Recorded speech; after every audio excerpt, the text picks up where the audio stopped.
tema que voy a desarrollar en esta mañana, por voluntad de Dios, lo he titulado El cristiano que lucha en oración.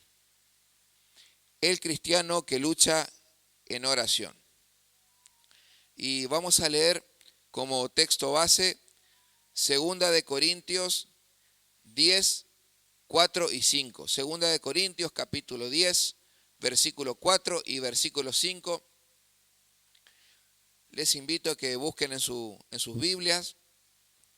Dice, porque las armas de nuestra milicia no son carnales, sino poderosas en Dios para la destrucción de fortalezas, derribando argumentos y toda altivez que se levanta en contra del conocimiento de Dios y llevando cautivo todo pensamiento a la obediencia a Cristo. Amén. Oramos, hermanos. Padre Santo, en el nombre de Jesús, Señor, está reunido tu pueblo, Señor. Somos tus ovejas, Señor. Somos tu redil, Padre Santo. Aquí pedimos, Señor, tu bendición, pedimos tu manifestación. Tú, Señor, nos enseñaste que donde dos o más están congregados en tu nombre, allí estoy yo en medio de ellos, Señor. Te invitamos, Jesús, a que puedas hablarnos en esta mañana, a que puedas enseñarnos la palabra, tu palabra, Señor, la palabra de Dios, a que puedas ministrarnos, Señor. Si hay algún hermano que vino enfermo o que está con una necesidad recurrente, te pido, Señor, que tú le contestes en esta mañana, Señor. Creemos, Señor Jesús, lo que dice Jeremías 33:3, clama a mí y yo te responderé y te enseñaré cosas grandes y ocultas que tú no conoces. Señor, creemos que tú eres un Dios que está vivo, que responde y que resucitaste de los muertos, Señor Jesús. Padre, por eso en esta mañana apelamos, Señor, a tu paternidad, a tu voluntad, Señor, y pedimos, Señor Jesús, que nos ministres a través de tu santa palabra. En el nombre de Jesús, amén. Bien.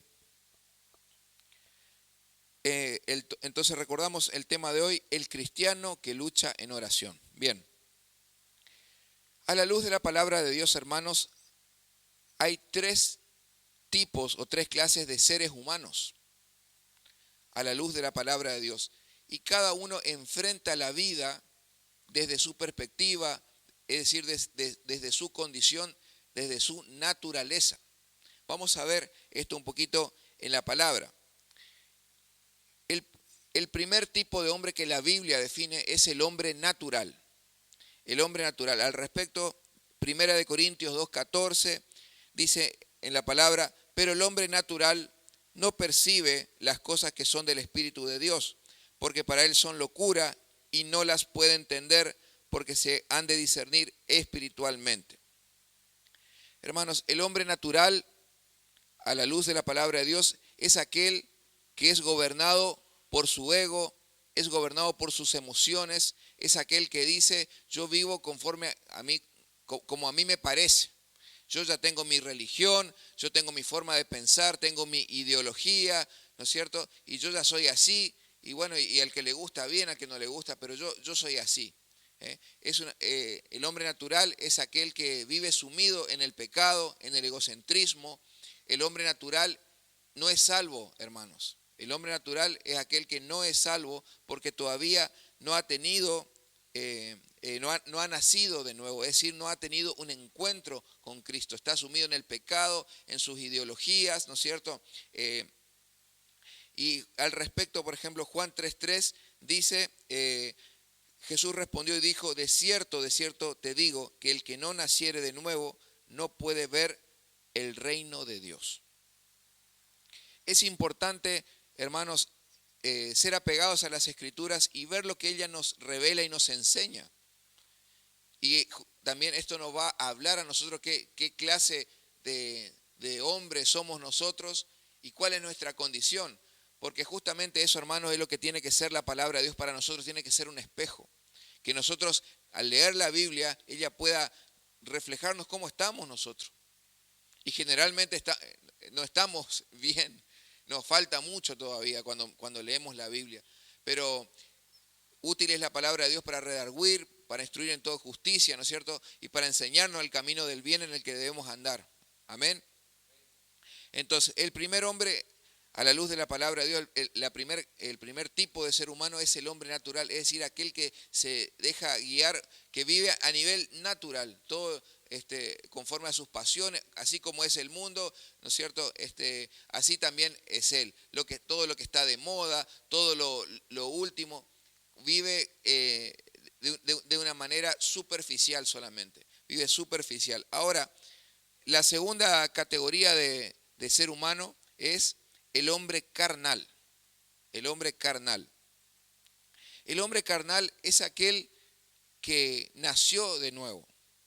Mucha atención, les pido atención en esto, porque el hombre carnal es una persona que es cristiana, ha conocido al Señor, empezó a venir a la iglesia, pero vive de manera tibia.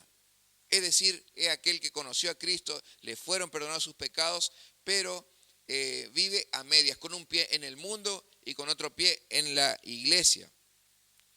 Ha recibido a Cristo en su corazón, sin embargo continúa practicando el pecado. Y hay una gran diferencia, hermano, entre lo que es pecar y practicar el pecado. ¿El cristiano peca?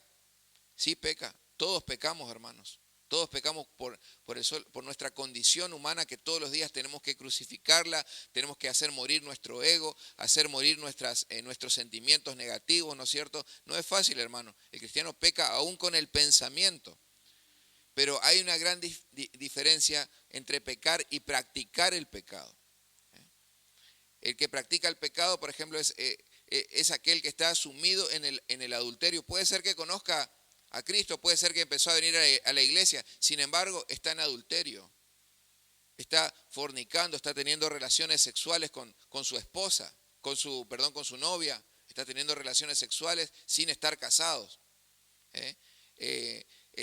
Es aquel que practica el chisme, es aquel que no se está congregando, es decir, el hombre carnal ha tenido su encuentro con Cristo en algún tiempo, en algún momento de su vida, sin embargo, es dominado por su cuerpo, por las pasiones desordenadas de su naturaleza.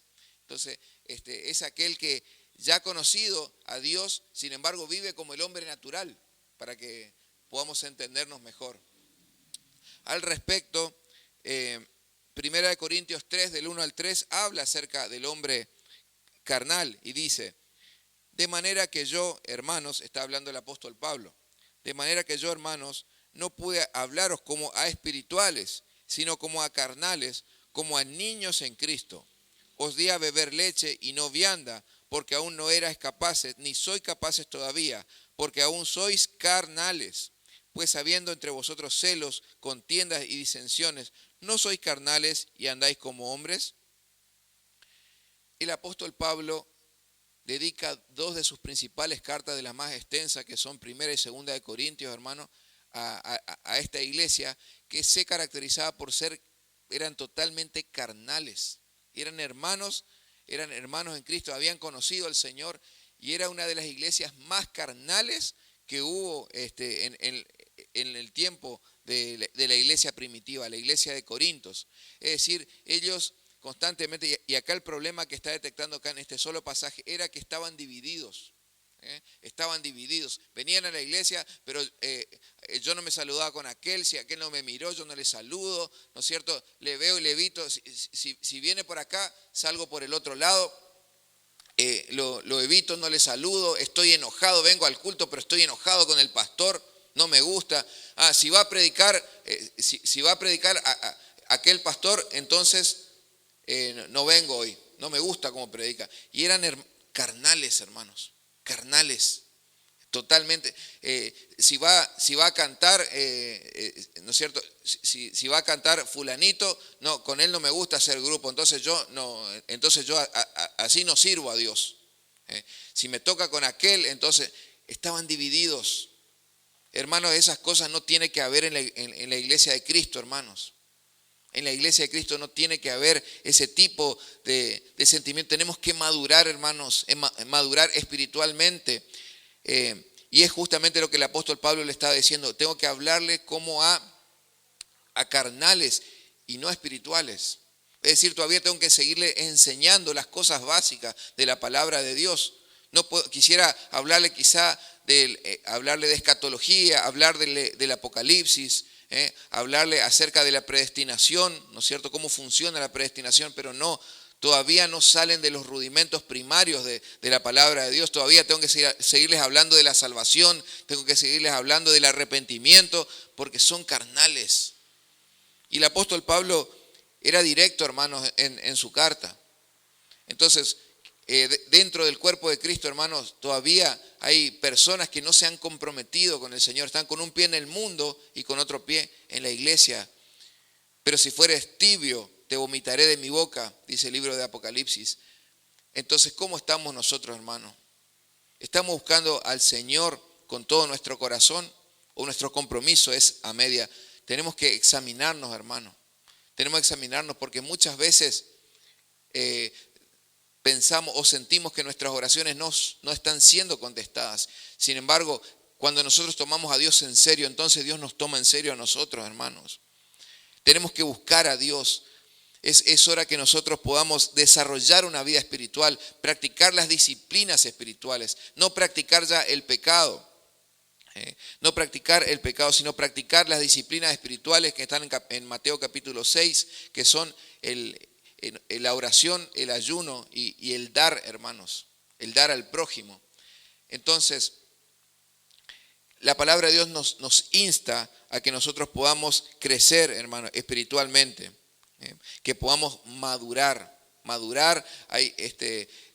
Y en este camino de la palabra de Dios de crecer, por eso hemos implementado lo que es el estudio bíblico, hermanos, para crecer. Cuando uno se alimenta, ¿no es cierto? Se alimenta de la leche espiritual que es la palabra de Dios como recién nacido y nosotros empezamos a alimentarnos, crecemos, hermanos, y nos desarrollamos espiritualmente. Hay hermanos que quizás los convocás y son fieles al Señor, pero hace 15, 20 años están todavía con lo mismo y los mismos libros y leyendo y no salieron de Juan. No salieron todavía del Nuevo Testamento, nunca han leído el Antiguo Testamento. Tenemos que crecer en conocimiento y en la gracia de Dios. Y esos hermanos, esos conocimientos, ese desarrollo espiritual nos da carácter para enfrentar la vida. El carácter se refleja en el servicio a Dios, hermanos. Porque quizás estamos muy dispuestos, pero quizás el día que el pastor me diga, ¿sabes qué, hermano? Tenés que llegar más temprano. O el día que me diga, ¿sabes qué, hermano? Tenés que mejorar en esto o tenés que mejorar en aquello. Me enojo y no vengo más a la iglesia. Falta de carácter. Falta carácter. Tenemos que desarrollar, ser maduros, hermanos. Tenemos que crecer espiritualmente. Y entonces la palabra de Dios es la única que puede alimentar nuestro espíritu para desarrollar nuestro carácter, nuestro compromiso, para que nosotros podamos ser obreros fieles en la obra del Señor. Y por último, entonces estamos hablando de tres tipos de hombre: el hombre natural, el hombre carnal y por último el hombre espiritual. El hombre espiritual. El hombre espiritual es aquel que es capaz de crucificar constantemente sus pasiones, hermanos, los deseos de su carne. Al respecto, Gálatas 5:24 dice: pero los que son de Cristo han crucificado la carne con sus pasiones y deseos. El cristiano, el que es espiritual, hermano, constantemente, todos los días, aprende a crucificar su carne. No es que no tengamos malos deseos, somos humanos, nuestra naturaleza es pecaminosa. Sin embargo, es aquel que, porque sabe que su naturaleza es pecaminosa, entonces se cuida. Ese es el hombre espiritual. No es aquel que es, ¿no es cierto? No es aquel que es inmaculado, ¿no es cierto? En absoluto, hermano. Nuestra naturaleza le gusta lo malo, hermanos. Le gusta reaccionar cuando nos critican. Lo natural que es enojarnos. Lo natural es, si te pegan, ¿qué dice el mundo? Pegale más fuerte. Si te critican, andá y agarrarle y decirle las verdades. Sin embargo, la palabra de Dios, el sistema del reino de los cielos, el Señor Jesús nos enseñó que si te pegan en la mejilla, dásela la otra.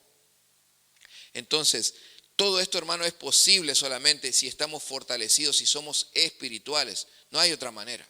El hombre espiritual entiende justamente que como su naturaleza es pecaminosa, por eso no me voy a ir a ese lugar, por eso no me voy a juntar con esos amigos de la secundaria, porque quizá no me traen, no son buena influencia, no son buena compañía. Entiendo que por ahí lo que hacen o lo que dicen o las cosas que miran, lo que comentan, no son edificantes. Entonces, porque entiendo eso, lo evito. Ese es el hombre espiritual. Asimismo, el hombre espiritual es aquel que vive conforme a lo que establece 2 Timoteo 2:22. Vamos a leer, dice 2 Timoteo 2:22, huye también de las pasiones juveniles y sigue la justicia, la fe, el amor y la paz con los que de corazón limpio invocan al Señor. Justamente porque entiende lo complejo de su naturaleza y entiende que las situaciones, las circunstancias pueden ser tentaciones, evito. No me voy a pelear contra la tentación, no, hermano. Hay que ser sabio y hay que ser astuto y evitarla directamente. Si yo sé que encontrarme con cierta persona y puede llevarme nuevamente a mi vida antigua, hermano, la evito constantemente. El apóstol Pablo acá le decía en 2 Timoteo, huye de las pasiones juveniles. El cristiano tiene que huir.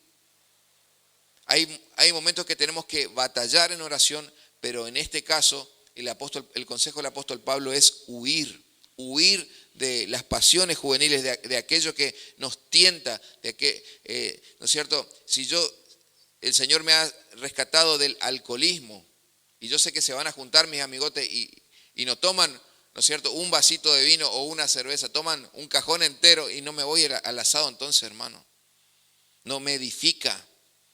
No me conviene.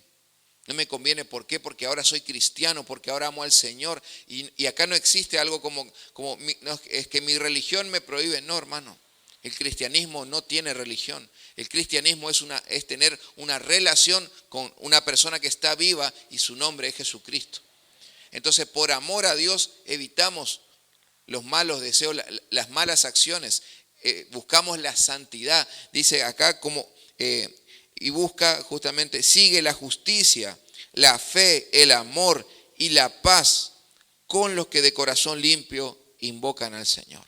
Hermanos, nosotros en esta mañana podemos decir que estamos siguiendo la justicia, la fe, el amor, ¿no es cierto?, y la paz reunidos en este lugar. Es decir, que aquellos que invocan al Señor con un corazón limpio son los que vienen a la iglesia, hermano. El hombre espiritual necesita congregarse, es aquel que entiende justamente que la iglesia es humana, hermano. Es humana, pero también entiende que al entender su condición, se da cuenta que necesita venir más todavía a la iglesia. La iglesia es humana, está constituido por los hijos de Dios, que somos falibles, hermano, y tenemos errores, nos equivocamos. Pero entendemos también que la iglesia es un hospital para los pecadores. ¿Y quiénes somos pecadores? Todos. Entonces todos tenemos que venir a la iglesia, hermano. Eso es lo que entiende el hombre espiritual. Encuentra su necesidad de congregarse, de venir a la iglesia porque entiende su condición. Porque entiende que si ya yo paso 2, 3, 4 días sin orar, si ya empiezo a dejar de ayunar, si ya no tengo comunión con Dios y automáticamente ya mi carne empieza a avanzar y empiezo, ¿no es cierto?, a enojarme y empiezo a decir malas palabras y empiezo a ser violento y ya me domina mi carne. Entonces el hombre espiritual es aquel que comprende, hermano, eso. Y porque comprende eso, entonces busca a Dios. Amén. Asimismo, el hombre espiritual tiene 3 características. Vamos a ver cuáles son esas 3 características que posee el hombre espiritual. En primer lugar, conoce la voluntad de Dios. Conoce la voluntad de Dios. El hombre espiritual es aquel que conoce la voluntad de Dios. ¿Conoces la voluntad de Dios para tu vida? ¿Cuál es el propósito que Dios está queriendo hacer contigo en este momento. No lo que ya hizo en algún momento Dios. ¿Qué está queriendo Dios para tu vida, para tu familia en este momento? En este tiempo. En este año 2021, ¿qué es lo que Dios te ha hablado? ¿Qué es lo último que Él te ha dicho directamente? Pues el hombre espiritual es aquel que conoce la voluntad de Dios. El Salmo 40, versículo 8 dice, el hacer tu voluntad, Dios mío, me ha agradado y tu ley está en medio de mi corazón. Son palabras muy sabias del rey David. El hacer tu voluntad, Dios mío, me ha agradado. Es aquel que busca hacer la perfecta voluntad de Dios. Es aquel que el hombre espiritual es aquel que se preocupa en que su vida esté en el centro de la voluntad de Dios. Y trata de no desviarse, trata de observar que siempre, ¿no es cierto?, su camino esté alineado al camino de Dios, que su vida esté sintonizada, ¿no es cierto?, al Espíritu Santo. Entonces, esa es la primera característica de un hombre espiritual. La segunda característica demuestra el fruto del Espíritu Santo. Demuestra el fruto del Espíritu Santo. Gálatas 5:22 dice que más el fruto del Espíritu es amor, gozo, paz, paciencia, benignidad, bondad, fe, mansedumbre, templanza. Contra tales cosas no hay ley. El fruto del Espíritu Santo, hermanos, cuando está en nosotros, se manifiesta a través de estas características. Cuando una persona es espiritual, empieza a desarrollar naturalmente estas características porque el Espíritu de Dios vive en él. Aquel que no tiene el Espíritu Santo, sino que tiene el espíritu del mundo, es imposible, hermano, dar de lo que no tenemos. Pero cuando un cristiano está creciendo, está madurando, está buscando de Dios, rápidamente empiezan a manifestarse esas características en nuestras vidas, y esto es una realidad, hermanos. Así es como buscando a Dios, es como las personas son liberadas de las drogas. Buscando a Dios, y cuando el Espíritu Santo de verdad está trabajando en su vida, es como una persona deja de ser violenta, hermanos. Deja de ser violento, deja de ser un drogadicto, deja de ser una persona iracunda. Hay personas que no pueden dominar el carácter, hermanos. Sin embargo, el pasar tiempo con Dios, el buscar a Dios en intimidad y en espíritu y en verdad, hace que el Espíritu Santo se fortalezca en nuestra vida. Entonces cambiamos naturalmente, hermanos. Cambiamos naturalmente y Dios va transformando nuestra vida. Y el mundo se da cuenta de eso. Y empieza a decir, nos empiezan a decir, hermano, te veo distinto. ¿Qué tenés de distinto? Me parece que estás yendo a la iglesia, porque escuchan tu manera de hablar, tu forma de pensar, tu forma de opinar es distinta. Entonces todo eso hace la acción del Espíritu Santo en nuestra vida. Entonces, número 1, conoce 3 características del hombre espiritual. Conoce la voluntad de Dios. Número 2, demuestra el fruto del Espíritu Santo. Y número 3, es guiado por el Espíritu Santo para tomar decisiones.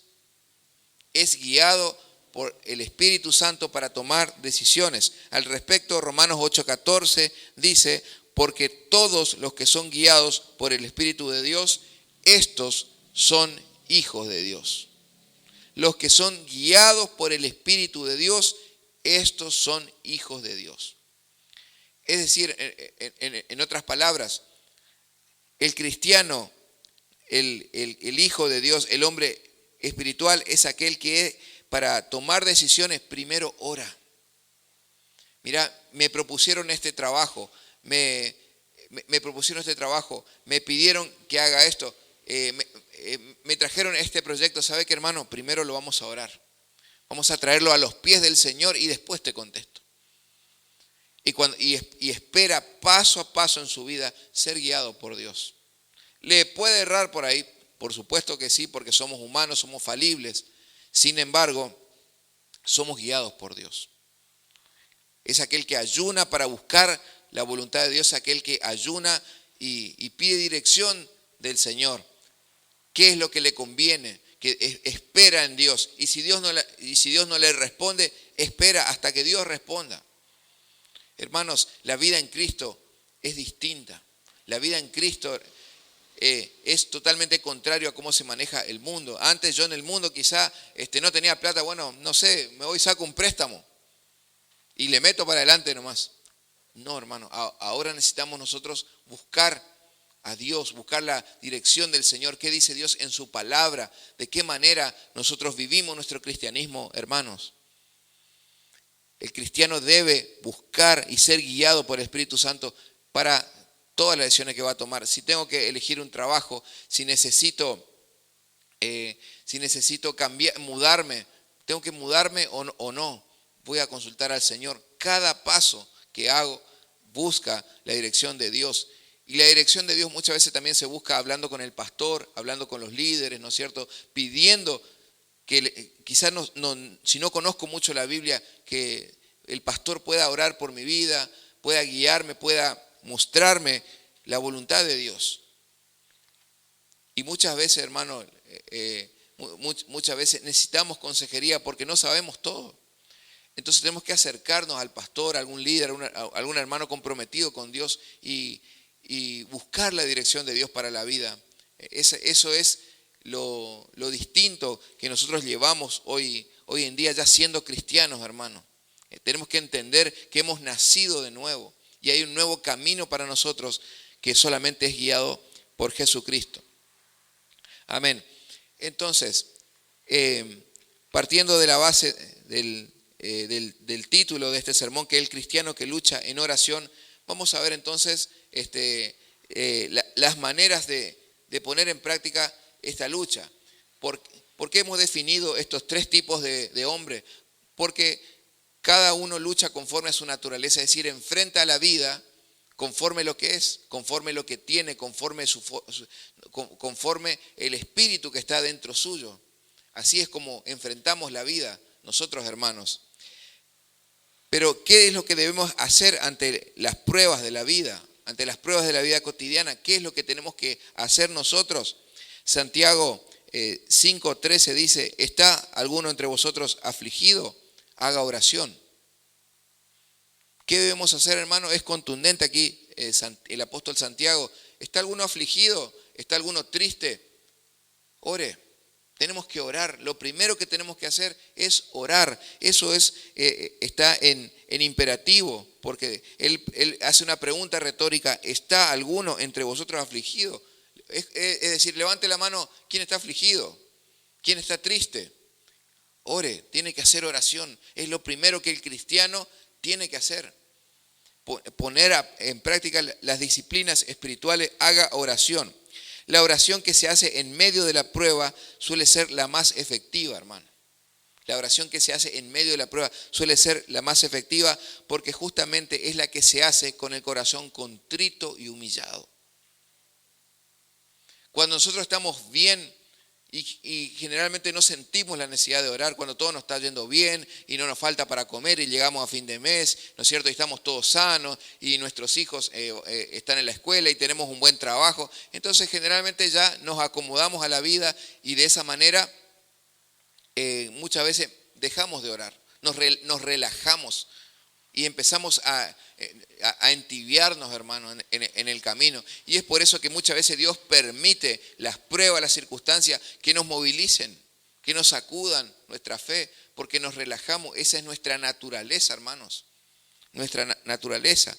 Sin embargo, cuando estamos en el medio de la prueba y con el corazón contrito y humillado, allí buscamos a Dios con el corazón y lo mejor de nosotros sale a flote nuevamente.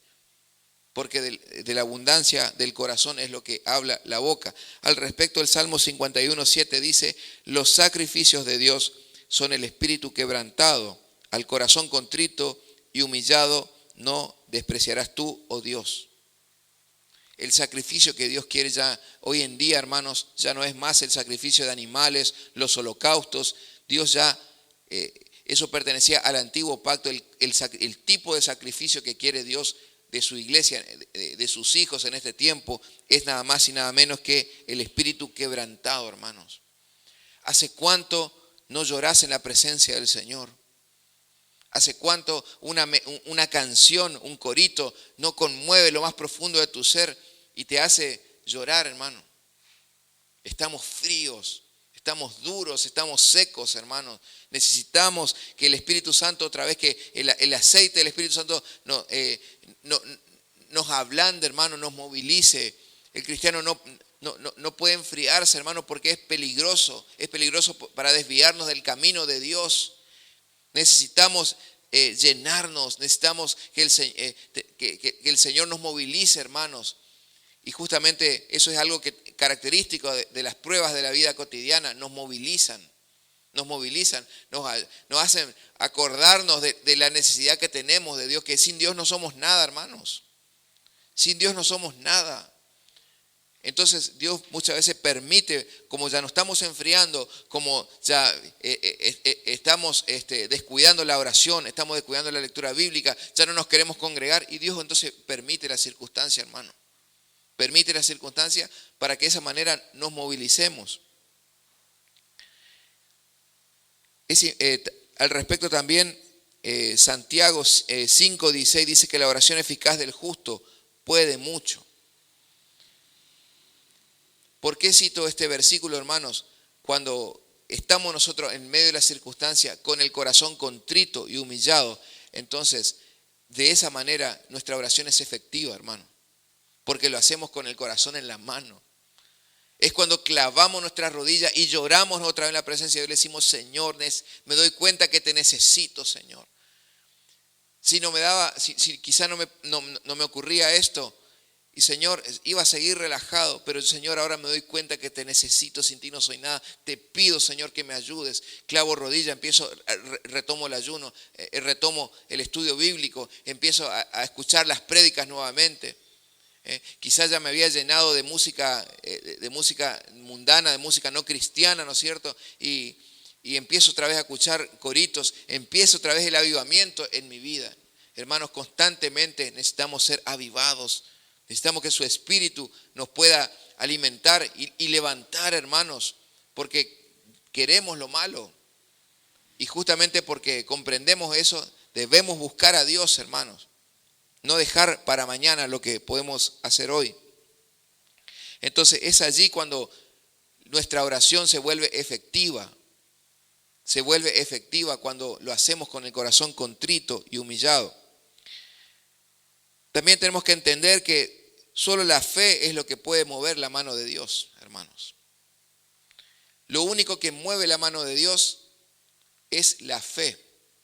Yo quizá puede, ¿no es cierto?, presentarse una circunstancia, una prueba, una dificultad en mi vida y quizá me estoy quejando, quizá estoy rezongando, quizá estoy con pastilla depresiva, quizá paso llorando todo el día. Hermano, nada de eso mueve la mano de Dios más que la fe. La fe es lo único que mueve la mano de Dios, no mi llanto, ¿no es cierto? No las pastillas, no revictimizándome.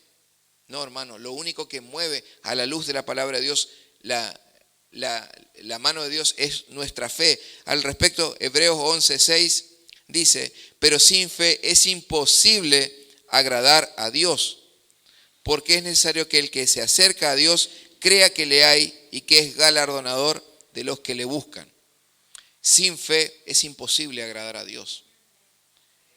Y en el medio de la circunstancia, hermano, es allí cuando debemos demostrar la fe. Qué curioso, hermanos, porque en el medio de las pruebas, de las circunstancias y adversidades, muchas veces no tenemos ganas de orar, no tenemos ganas de alabar, estamos tristes, estamos mal, queremos estar a solas, no, déjenme tranquilo, no estoy bien, pero el Señor está esperando una actitud nuestra que es justamente demostrarle la fe. ¿Y cómo yo le demuestro a Dios mi fe, hermanos? ¿Cómo yo demuestro mi fe? A través de la oración. Es el momento en que yo quizá no tengo mucho para decir y no puedo hacer una oración teológica, pero nada de eso es necesario, hermano. Yo solamente tengo que encerrarme en mi cuarto y allí, estando a solas con Dios, postrarme en su presencia y decirle, Señor, ayúdame porque te necesito. Padre, en el nombre de Jesús te necesito, ayúdame, Señor. Vení en mi ayuda. Acudí, Señor, en mi ayuda. Eso es lo que Dios está esperando, hermanos. Y cuando nosotros entendemos que solamente a través de la fe movemos la mano de Dios es cuando termina la prueba, hermanos. Cuando nosotros le damos a Dios lo que Él estaba esperando de nosotros, entonces allí el Señor dice, bueno, hasta acá la prueba, listo, pasaste la prueba. Amén. Gloria al Señor. Que el Señor nos ayude, hermanos. Que el Señor nos ayude. Somos falibles y tenemos que ser conscientes de ello, hermanos. Pero por eso buscamos a Dios. Por eso no faltamos a la reunión los fines de semana. Por eso estamos iniciando el estudio bíblico. Por eso estamos buscando cada vez más del Señor para crecer, hermanos, y ser de bendición a la sociedad, a nuestros compañeros de trabajo, a nuestros familiares, hermanos, para ser de bendición, para estar preparados para todo aquel que demande, preparados para presentar defensa de todo aquel que demande razón de la fe que hay en nosotros. Amén. Entonces, podemos hablar también de un ciclo espiritual, por decirlo de alguna manera, un ciclo del desarrollo de nuestra fe, hermanos. Es decir, las dificultades son las que nos hacen recordar y buscar las promesas de Dios en su palabra. Entonces, es decir, número uno, se presentan las dificultades y las dificultades nos llevan a las promesas. La Biblia Reina Valera del 60, hermanos, contiene 3.565 promesas. ¿Sabía eso? Amén. La Reina Valera tiene 3.565 promesas, hermano. Y a veces nosotros nos olvidamos de ellas. O sea, hay promesas de todo tipo del Señor para nuestra vida, que no son para todas las personas, son para sus hijos. Para sus hijos, para sus hijas. No es para el mundo, hermano. Pero son las dificultades las que nos llevan ¿a qué? Nos llevan a las promesas de Dios. Las promesas de Dios son las que alimentan nuestra fe y a su vez nuestra fe es la que nos conduce a la oración. Cuando un cristiano está alejado de la palabra de Dios, su espíritu está debilitado.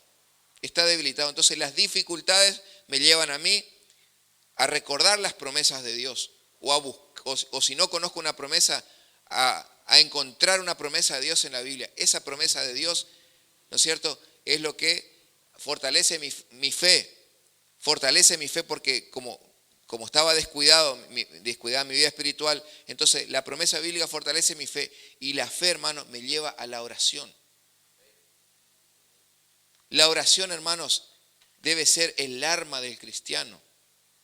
Al principio habíamos hablado justamente que el texto base, 2 Corintios 10, 4 y 5, porque las armas de nuestra milicia no son carnales, sino poderosas en Dios para la destrucción de fortalezas, derribando argumentos y toda altivez que se levanta en contra del conocimiento de Dios y llevando cautivo todo pensamiento a la obediencia a Cristo.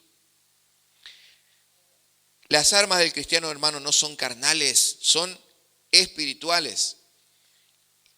Es decir que si a nosotros nos critican por las redes sociales, hermano, las armas, ahí es el momento de recordar, las armas nuestras no son carnales. Es decir, que si a mí me critican por las redes sociales y yo no tengo por qué contestarle, le bendigo. ¿Por qué? Porque las armas espirituales nuestras, ¿qué es? Es el orar, es el ayunar, es orar sobre ese que me está criticando, que está calumniando contra mi vida. Déjale, no le contesto. Yo eso lo llevo en oración y es allí donde yo empiezo a pelear la buena batalla de rodillas, hermano. Yo tengo que orar por la persona que calumnia, aquel que me está haciendo la guerra. Quizá ese jefe que te está persiguiendo, ese jefe que te está marcando constantemente y vos te sentís agobiado. No le hagas a lo contrario. La forma de pelear el cristiano es de rodillas, hermano. Es empezar a orar por tu jefe, es empezar a orar por tu compañero, por ese familiar que no te quiere ver, que está enojado. Entonces no lo pelees de la manera carnal, pelealo de la manera espiritual, porque ya estamos en Cristo ahora. Tenemos que hacerlo a la manera de Dios y es justamente a través de la oración. La oración es el principal arma de un cristiano, hermano. Ya no reaccionamos como reaccionábamos antes. Ya nosotros nos humillamos al Señor y el Señor se encarga de protegernos, hermano. porque el que habita al abrigo del Altísimo morará bajo la sombra del Omnipotente. Entonces, Dios desea, hermano, que aprendamos a reaccionar en oración. Dios desea que aprendamos a reaccionar en oración. Eso es lo que Dios está buscando. Es la manera en la que luchamos en oración. Y vamos a observar, para ir redondeando el mensaje, vamos a observar 4 modelos de oración en la Biblia de quienes fueron héroes en la fe, hermanos. La Biblia no solamente contiene 3.565 promesas, hay modelos de oraciones de los que fueron los héroes de la fe en la Escritura.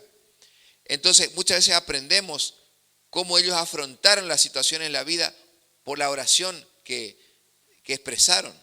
Vamos a ver, por ejemplo, en primer lugar, a Pablo y a Silas. En Hechos 16, del 23 al 25, dice lo siguiente: después de haberles azotado mucho, los echaron en la cárcel, mandando al carcelero que los guardase con seguridad, el cual, recibido este mandato, los metió en el calabozo de más adentro y les aseguró los pies en el cepo. Pero a medianoche, orando Pablo y Silas, cantaban himnos a Dios y los presos los oían. Hermanos, ni ustedes ni yo hemos pasado una situación similar en la vida. Ellos, por predicar el evangelio, fueron metidos a la cárcel, y no solamente en la cárcel, sino que en el calabozo de más adentro, dice, ahí donde estaban las ratas, ahí donde no entraba la luz, allí estaban Pablo y Silas. Y eran tan peligrosos, curiosamente, eran al nivel de un terrorista más o menos, estaban encarcelados en el calabozo de más adentro. En primer lugar fueron azotados, metidos en el calabozo de más adentro. Y dice que le pusieron en el cepo y sus pies fueron sujetados con cadenas, con grillos. Y uno dice, si a mí me llega a pasar una cosa como esa, yo lo que menos voy a querer hacer es orar. Si a mí me llega a pasar una cosa como esa, lo que yo menos voy a querer hacer es estar feliz. Sin embargo, el versículo 25 dice: pero a medianoche, orando Pablo y Silas, cantaban himnos a Dios y los presos los oían en la cárcel y por la causa de Cristo. ¿Qué enseñanza rescatamos, hermanos? Que la dificultad se reduce a cenizas mediante nuestra fe, hermanos. Como voy a tomar palabras del pastor Julio, no veas, no le digas a Dios cuán grande es tu problema, sino decir a tu problema cuán grande es nuestro Dios. Hermanos, la cárcel de más adentro, quizás nos sentimos, quizás físicamente estamos libres, pero en nuestro corazón estamos encarcelados, hermanos. Estamos presos quizás de algún recuerdo, de falta de perdón, quizás estamos tristes, una tristeza que no le podemos contar a nadie. Tenemos una herida sentimental que no nos deja vivir, hermanos. Entonces estamos libres físicamente, pero emocionalmente estamos en la cárcel. Pablo y Silas, en ese momento, estando en la cárcel, dice que entonaban himnos y los presos les oían. Entonces, la dificultad se reduce a ceniza mediante nuestra fe. Tenemos que reducirla. Cuando estemos en dificultad, hermano, tenemos que cantar himnos y alabarle a Dios. Entonces, lo grande que puede llegar a ser el tamaño de nuestro problema, reducirlo, hermano, a través de nuestra fe. Y en segundo lugar, entender que la cárcel debe ser un lugar de oración, como lo hicieron Pablo y Silas, un lugar de comunión. Estás en la cárcel, entonces es momento de poder orar a Dios y decirle: Señor, aquí estoy. Tal como soy, Señor, aquí te entrego mi vida, Señor. Ayúdame, Señor, ayúdame. Y automáticamente el Señor viene en nuestra ayuda. El segundo modelo de oración es la del rey David. El Salmo 109 del versículo 21 al 28, voy a ocupar la versión Dios habla hoy, dice lo siguiente: fíjense cómo oraba el rey David en medio de la prueba, en medio de la circunstancia, porque tenemos que aprender, hermanos, de los héroes de la fe, de las 3.000 promesas que hay en la Biblia, pero también hay modelos de oración. Fíjense cómo oraba el rey David. Dice, pero tú, Señor, haz honor a tu nombre y trátame bien. Sálvame por la bondad de tu amor. Estoy muy pobre y afligido. Tengo herido el corazón. Me voy desvaneciendo como una sombra. El viento me arrastra como una langosta. De no comer me tiemblan las rodillas. Adelgazo por falta de alimento. Soy el hazmerreír de la gente. Al verme mueven burlones la cabeza. Ayúdame, Señor y Dios mío. Sálvame por tu amor. Que sepan que tú, Señor, has hecho esto con tu mano. No importa que me maldigan, con tal que tú me bendigas. Que ellos se avergüencen mientras tu siervo se alegra. Fíjense la forma de orar del rey David. Él, en primer lugar, él aprendió a abrir su corazón a Dios y clamar por ayuda. Muy a lo contrario de nosotros, hermanos, que cuando estamos en diferentes circunstancias nos encerramos y no queremos hablar con nadie. Es momento, hermano, de abrir el corazón a Dios y clamar por su ayuda, así como lo hacía el rey David. Le decía, sálvame por amor a tu nombre, dice la versión Reina Valera. Sálvame por amor a tu nombre. Hermanos, por algo, no en vano, el Señor tenía una opinión muy especial por David, y que era, no hay siervo, no hay hombre como mi siervo David, un hombre, un varón conforme a mi corazón. El rey David tenía algo, hermano, tenía algo muy característico y que Dios le gustaba. Y él pecaba, pero se arrepentía, hermano, y pedía perdón y le expresaba su corazón. Entonces, tenemos que ver el modelo de oración del rey David. Después, otro héroe de la fe fue Job. Job 42, del 1 al 6, vamos a ver otro modelo de oración. Dice, respondió Job a Jehová y dijo, yo conozco que, le decía Job a Jehová, a Dios, yo conozco que todo lo puedes y que no hay pensamiento que se esconda de ti. ¿Quién es el que oscurece el consejo sin entendimiento? Por tanto, yo hablaba lo que no entendía, cosas demasiado maravillosas para mí que yo no comprendía.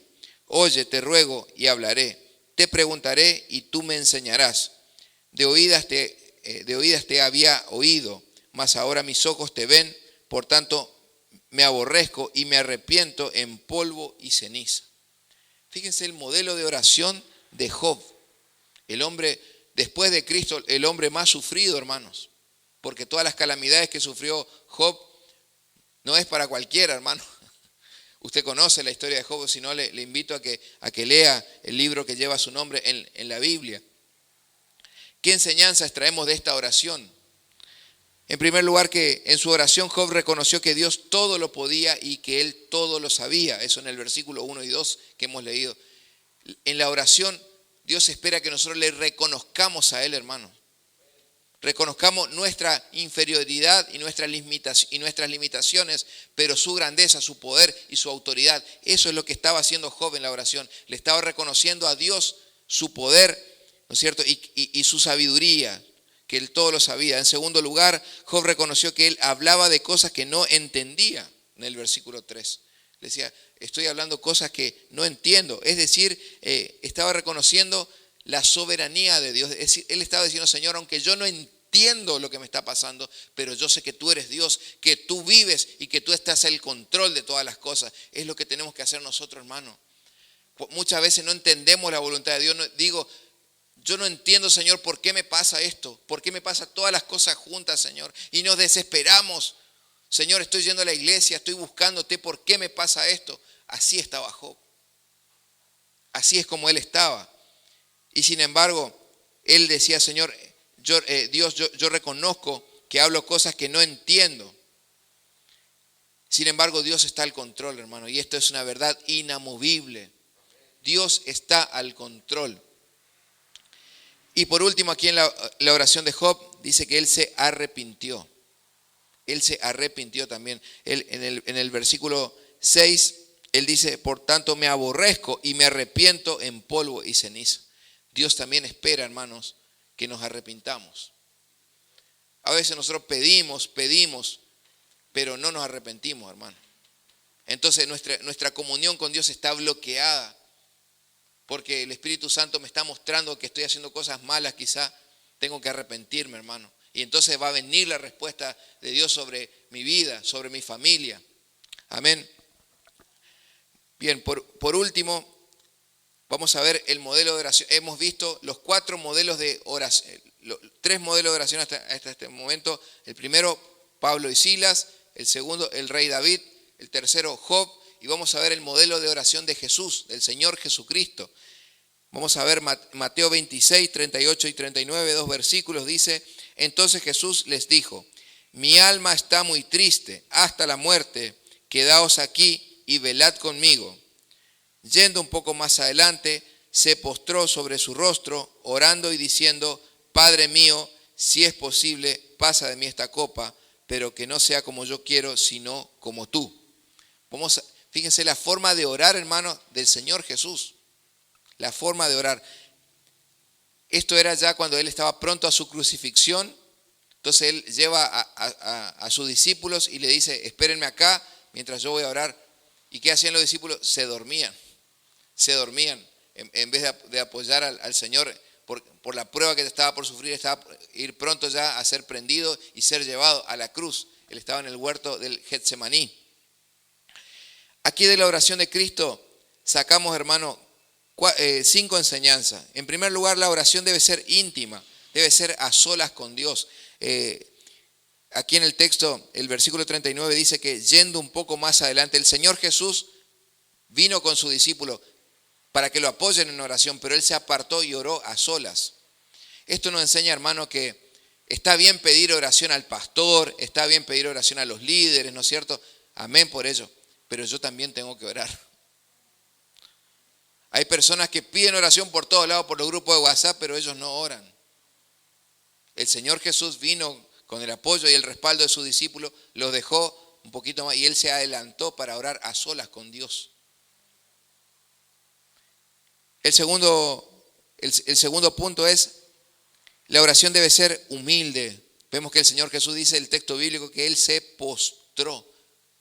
El postrarnos delante de Dios es un acto de humildad, de decirle, Señor, yo me inclino ante ti, Señor. Tú eres todo, yo no soy nada, Señor. ¿Hace cuánto no te arrodillás para orar? Al borde de tu cama, quizá en la iglesia, ¿hace cuánto no nos arrodillamos? Nos da vergüenza. Estamos fríos. ¿Qué van a decir? Estamos fríos, hermanos. Que el Señor nos ayude, nos levante, hermanos. El Señor Jesús se postró. En tercer lugar, el Señor Jesús apeló a la paternidad del Padre Celestial. Él le dijo, en su oración, Él le dijo, Padre mío. Tenemos que apelar a la paternidad de Dios. Dios es nuestro Padre Celestial, hermanos. Ya no es, ha sido nuestro Creador, ha sido nuestro Salvador, pero hoy en día tenemos la libertad de decirle, Abba, Padre, decirle, papito, papi, Señor, eres mi Padre Celestial. Con esa confianza el Señor nos recibe, hermano, y nos espera. Vení a tu papá del cielo. ¿Hace cuánto no venís al Padre Celestial? El Señor nos espera con los brazos abiertos, hermano.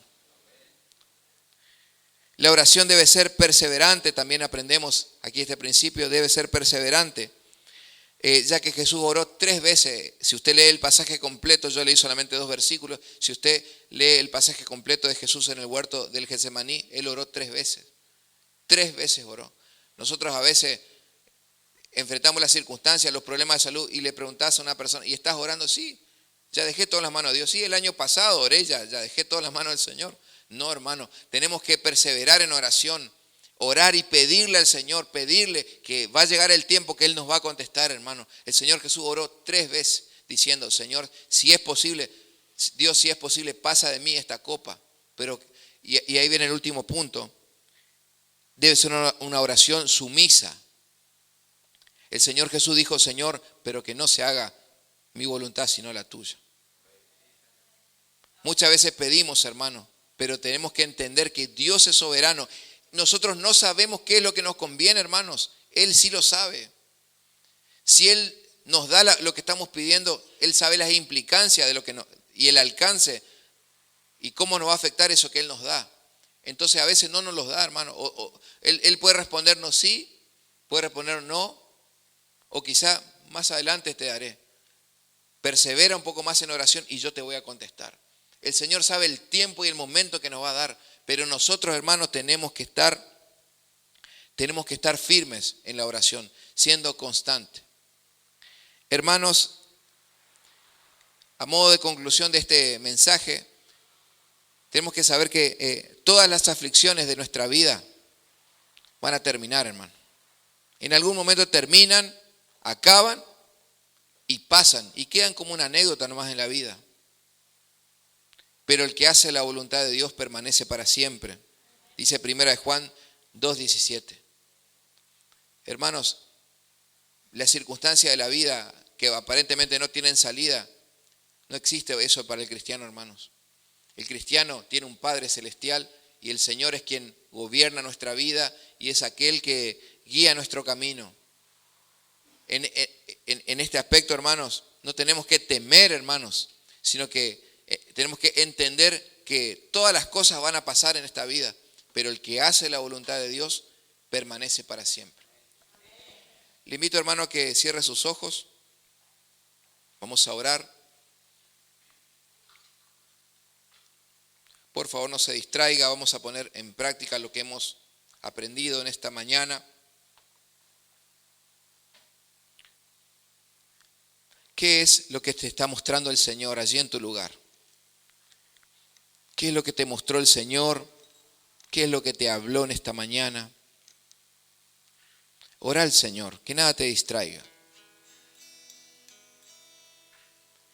¿Qué es lo que el Señor está queriendo de ti en esta mañana? ¿Qué es lo que está buscando?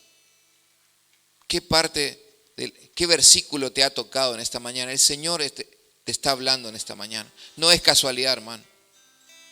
Reprendo el espíritu de incredulidad. No es casualidad. El Señor te ha hablado. No es casualidad que hayas venido y se haya tocado este tema. El Señor te ha hablado. Por consiguiente, el Espíritu Santo te pregunta, ¿qué es lo que vas a hacer? ¿Qué vas a hacer al respecto? ¿Vas a seguir en tu comodidad o vas a buscarme? No dejes para mañana lo que el Señor te está pidiendo hoy. Si ya has podido identificar estas preguntas que Dios te ha hecho en esta mañana, es el momento de orar. Es el momento de decirle al Señor, Padre, perdóname. Ora allí desde tu lugar con tus palabras, ora. Abre tu boca, hermano, abre tu boca. Habla con Dios, allí en tu intimidad.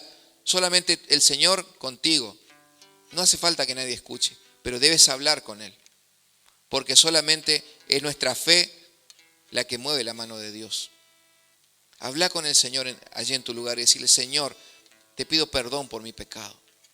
Te pido perdón, Señor, porque estaba haciendo oído sordo o porque me estaba dando cuenta, pero no quería hacer caso. Señor, en esta mañana me arrepiento de mi incredulidad, me arrepiento de la dureza de mi corazón, Señor. Y hoy acepto tu voluntad, Señor. No son mis condiciones, Señor, sino las tuyas. Yo renuncio, Señor, a mis condiciones, a mi forma de pensar, a mis ideologías, a mi filosofía. No sirve para nada eso. Yo acepto tu palabra, Señor. Yo recibo, Señor, y quiero ponerla por obra. Señor, ayúdame.